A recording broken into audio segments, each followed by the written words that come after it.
Well, just a little quick update. Came and started picking away at this again.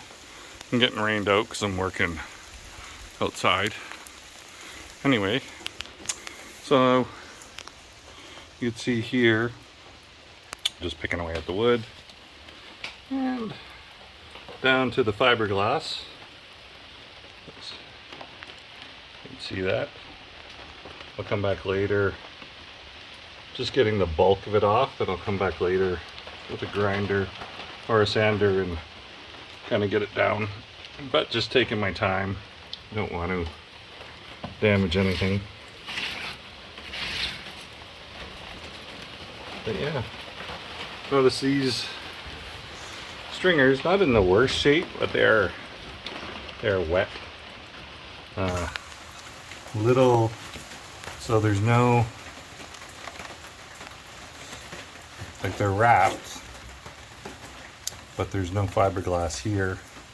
And on top of this one, this guy, it goes all the way up and over, and it looks like they just put a shit ton of it before they put the floor on. So this stringer, this one was for here. You can see it's kind of just black and waterlogged.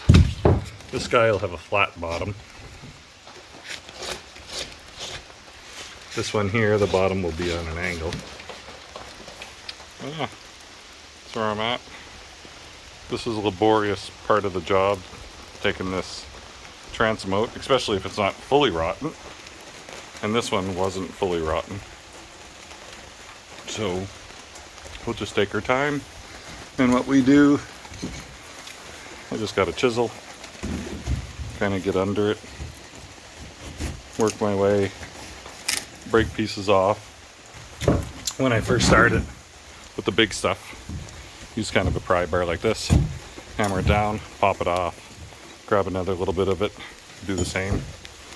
But then when it gets to the fine detail stuff, you want yourself a chisel and just take your time, get underneath it. You don't want to cut that glass if you don't have